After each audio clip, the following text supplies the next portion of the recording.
이 무릎이 얼마나 쓰시는지, 밤마다 잠 못 이루는 게 얼마나 힘든지. 자식들한테 맞자 소용없어. 어머니, 병원은 왜 가세요? 돈만 아깝잖아요.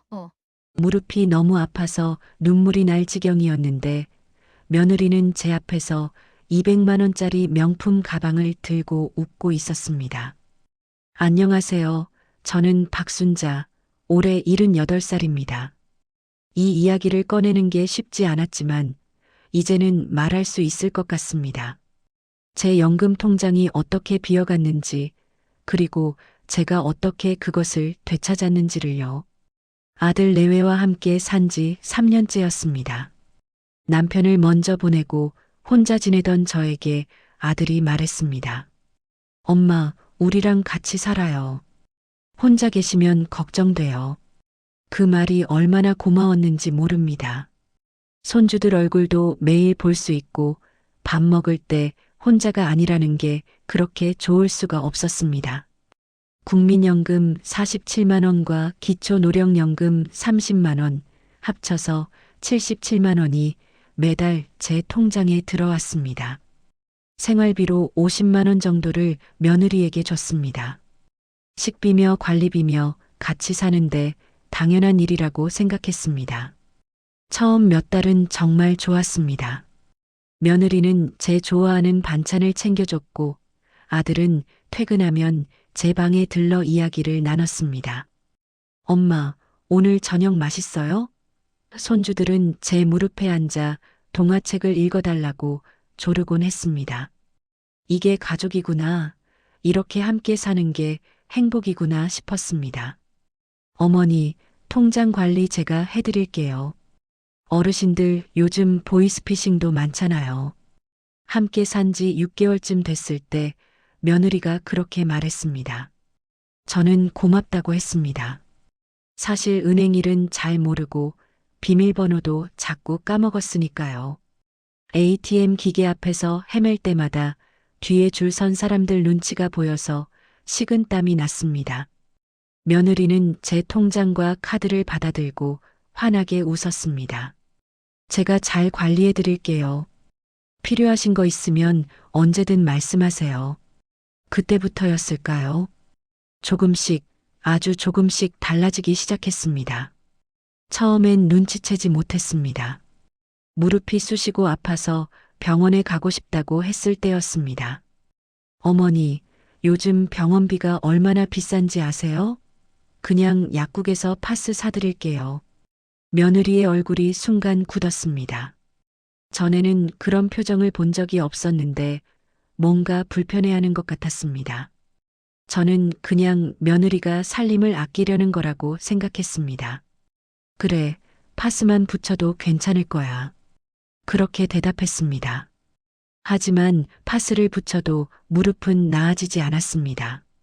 계단을 오르내릴 때마다 통증이 찌릿찌릿 왔고 밤에는 무릎이 욱신거려서 잠을 설쳤습니다. 한 달이 지나고 2달이 지나도 상태는 똑같았습니다. 며느리야, 그래도 한 번만 병원에 가봐야 할 것 같은데. 조심스럽게 다시 말을 꺼냈습니다. 이번에는 며느리의 반응이 더 차가웠습니다. 어머니, 괜히 돈 쓰지 마세요. 나이 드시면 다 그렇게 아픈 거예요. 집에서 찜질만 하셔도 나아요. 그 말투가 이상했습니다. 전에는 어머니라고 부를 때 부드러운 느낌이었는데 이제는 뭔가 귀찮아하는 듯한 뉘앙스가 느껴졌습니다. 아들에게 말할까 했지만 아들은 요즘 일이 바빠서 밤 늦게 들어오곤 했습니다. 피곤한 얼굴로 들어와서 저녁도 대충 먹고 방으로 들어가는 아들을 보면 차마 이런 말을 꺼낼 수가 없었습니다. 그러던 어느 날이었습니다. 며느리가 새 명품 가방을 들고 들어왔습니다. 반짝이는 가죽 가방이었습니다. 브랜드 로고가 선명하게 박혀 있었고 크기도 꽤 컸습니다. 와, 엄마 가방 진짜 예쁘다. 손주가 소리쳤습니다. 며느리는 웃으며 가방을 소파에 내려놓았습니다.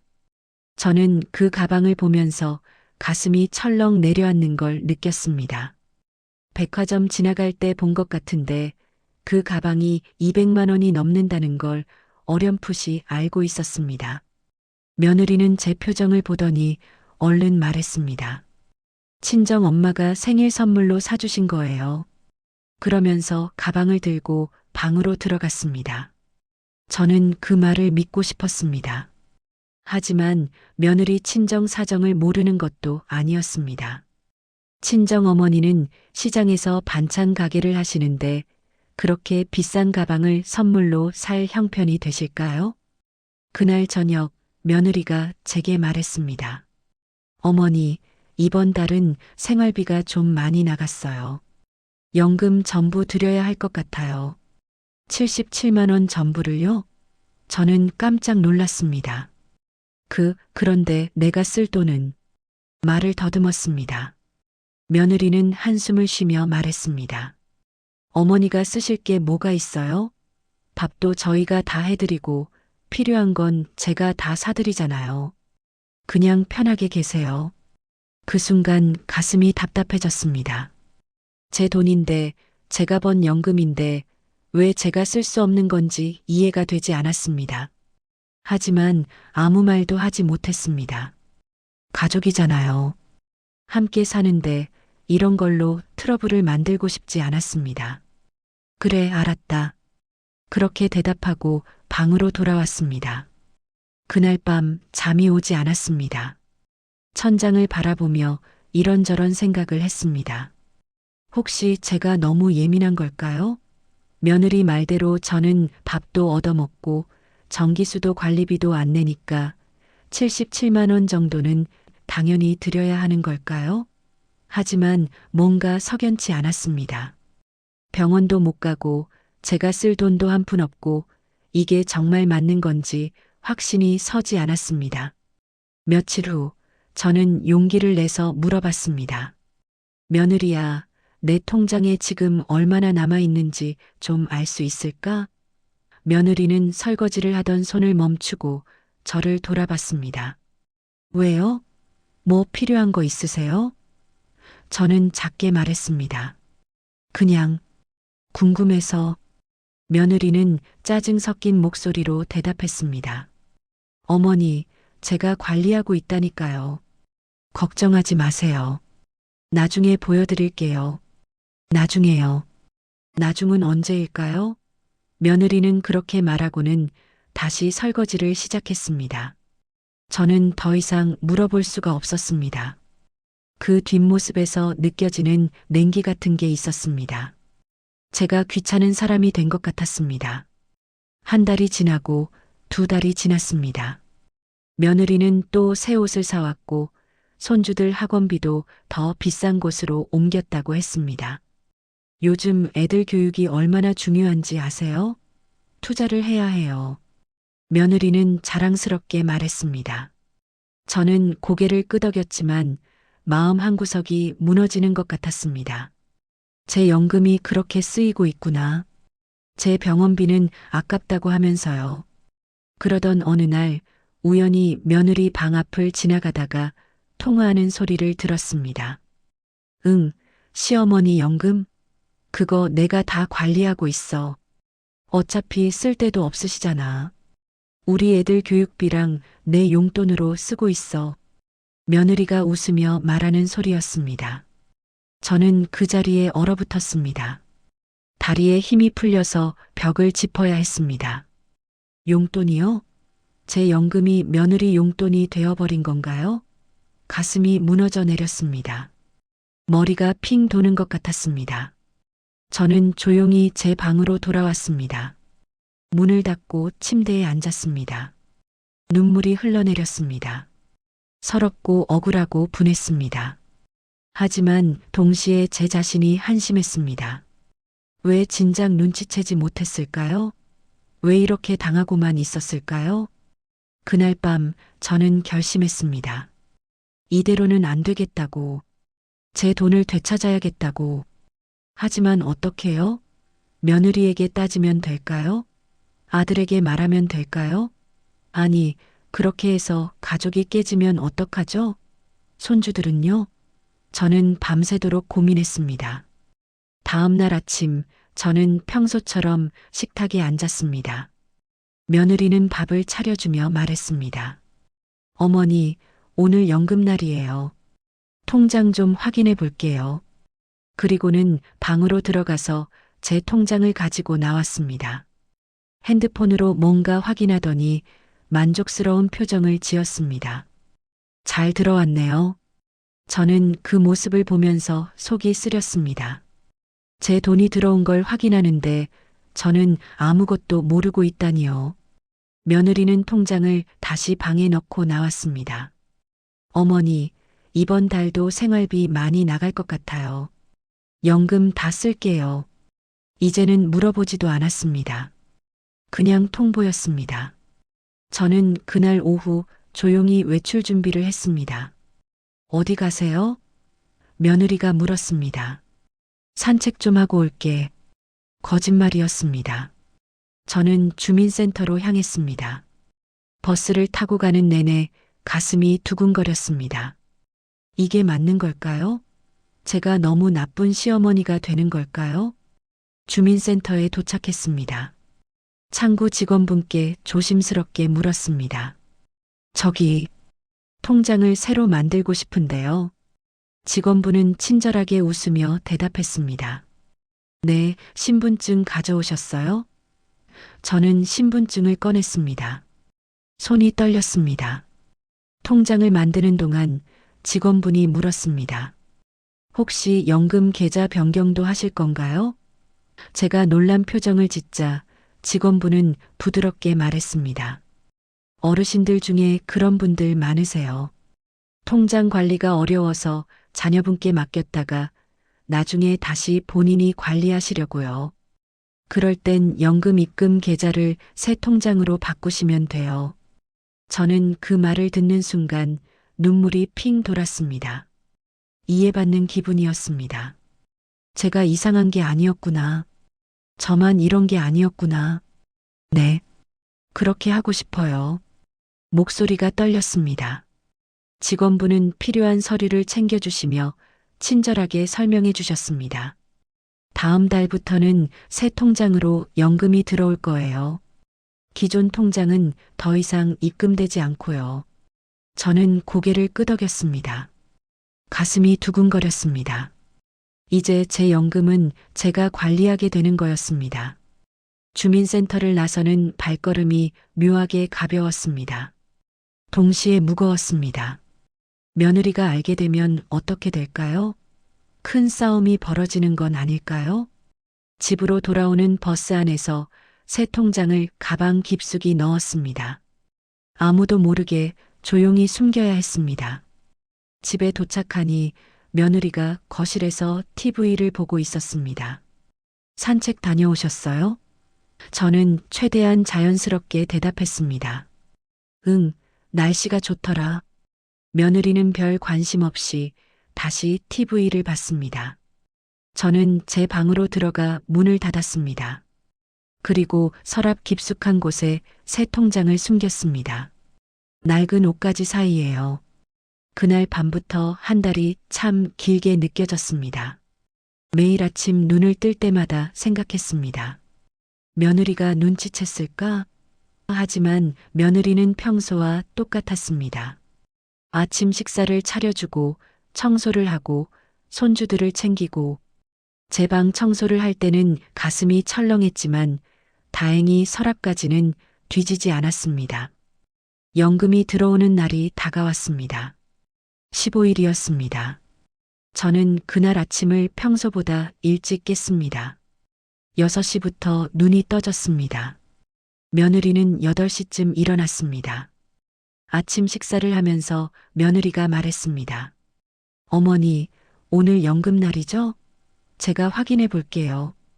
그리고는 방으로 들어갔습니다. 제 심장이 쿵쾅거렸습니다. 이제 알게 되는 건가요?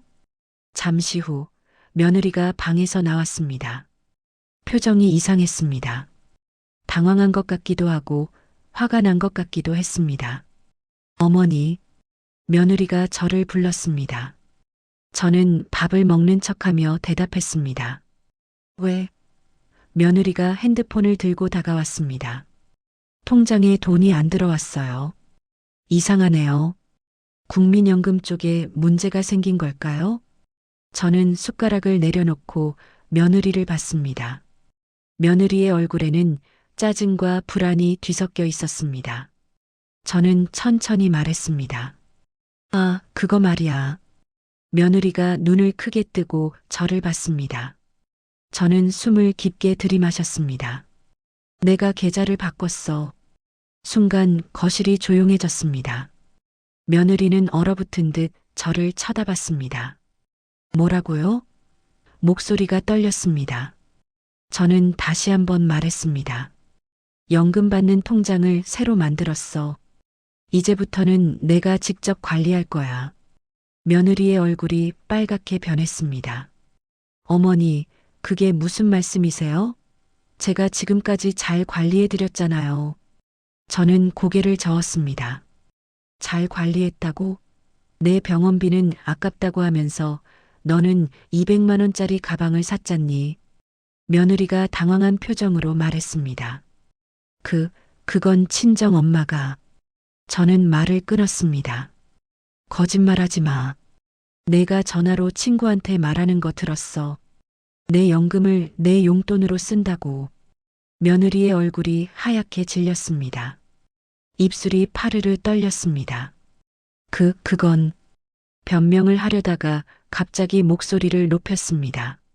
어머니도 참, 저희 집에서 공짜로 밥 먹고 자면서 77만 원이 뭐가 아까워요? 요즘 그 돈으로 집 한 칸 얻을 수도 없어요. 그 말에 저는 가슴이 철렁 내려앉았습니다. 공짜로 밥 먹고 자다니요. 내가 공짜로 먹고 잔다고? 제 목소리도 떨렸습니다. 내 돈을 내가 쓰겠다는데 왜 내가 화를 내는 거니? 며느리는 비웃듯이 말했습니다. 어머니가 뭘 쓰신다고요? 병원 간다고 하면서 실제로 가기나 하셨어요? 그냥 돈 받으려고 아픈 척 하신 거 아니에요? 그 순간 제 마음속에서 뭔가가 탁 하고 끊어지는 것 같았습니다. 아픈 척을 했다고요? 제가 정말 아팠는데 병원에 가고 싶었는데 그걸 막은 게 누구였죠? 저는 떨리는 목소리로 말했습니다. 나 정말 아팠어. 무릎이 너무 아파서 밤에 잠도 못 잤어. 그런데 내가 병원비 아깝다고 했잖아. 파스만 붙으래서 참았어. 며느리는 콧방귀를 뀌었습니다.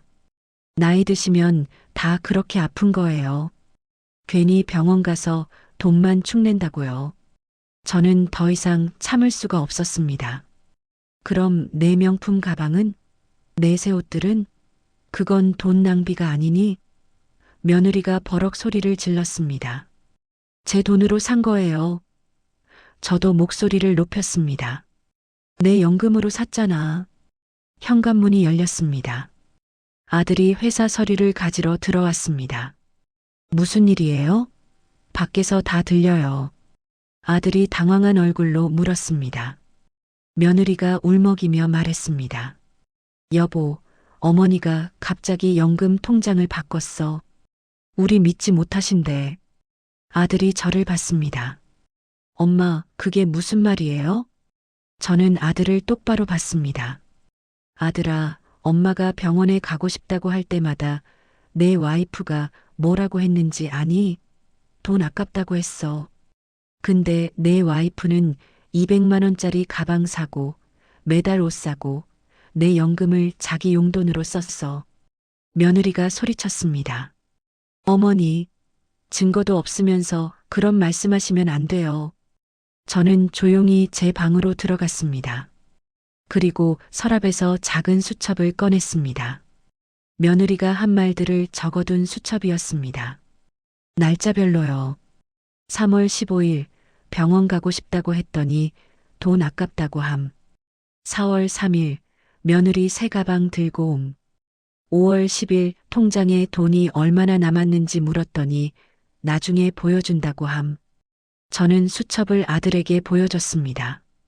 아들은 수첩을 받아들고 읽기 시작했습니다. 페이지를 넘길수록 아들의 얼굴이 굳어갔습니다. 며느리가 다급하게 말했습니다. 여보, 그건 오해예요. 제가 아들이 며느리를 받습니다. 이게 다 사실이야? 며느리는 아무 말도 하지 못했습니다. 저는 차분하게 말했습니다. 나는 너희한테 짐이 되고 싶지 않았어. 같이 살면서 내가 할 수 있는 만큼 도우려고 했어. 근데 내 돈을 내가 관리하겠다는데 그게 잘못된 거니? 아들이 고개를 숙였습니다. 엄마, 죄송해요. 제가 몰랐어요. 며느리는 여전히 화가 난 얼굴로 서 있었습니다. 저는 며느리를 봤습니다. 나 이제 병원 갈 거야. 내 돈으로. 그리고 내가 필요한 것들 살 거야.